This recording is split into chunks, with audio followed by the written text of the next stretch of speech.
अनंत चतुर्दशी की कथा। एक बार महाराज युधिष्ठिर ने राजसूय यज्ञ किया और यज्ञ मंडप का निर्माण बहुत ही सुंदर व और अद्भुत रूप से किया गया। उस मंडप में जल की जगह स्थल तो स्थल की जगह जल की भ्रांति होती थी।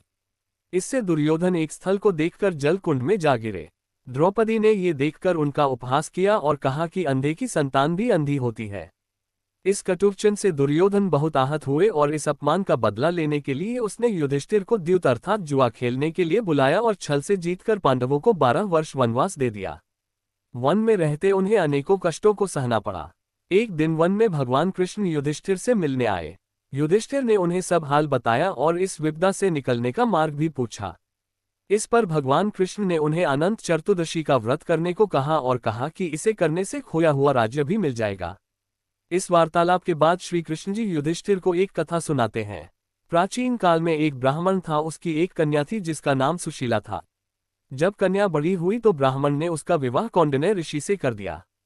विवाह पश्चात कौंडिन्य ऋषि अपने आश्रम की ओर चल दिए। रास्ते में रात हो गई जिससे वह नदी के किनारे आराम करने लगे।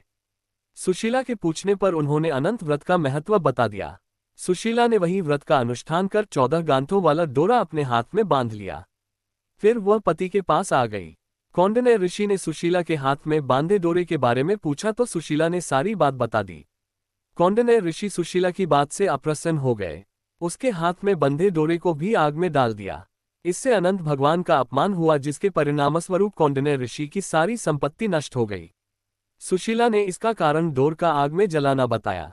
पश्चाताप की अग्नि में जलते हुए ऋषि अनंत भगवान की खोज में वन की ओर चले गए। वे भटकते भटकते निराश होकर गिर पड़े और बेहोश हो गए। भगवान अनंत ने उन्हें दर्शन देते हुए कहा कि मेरे अपमान के कारण ही तुम्हारी ये दशा हुई और विपत्तियां आई, लेकिन तुम्हारे पश्चाताप से मैं तुमसे अप्रसन्न हूं। अपने आश्रम में जाओ और 14 वर्षों तक विधि विधान से मेरा यह व्रत करो। इससे तुम्हारे सारे कष्ट दूर हो जाएंगे। कौंडिन्य ऋषि ने वैसा ही किया और उनके सभी कष्ट दूर हो गए और उन्हें मोक्ष की प्राप्ति भी हुई। श्री कृष्ण की आज्ञा से युधिष्ठिर ने भी अनंत भगवान का व्रत किया, जिससे पांडवों को महाभारत के युद्ध में जीत मिली।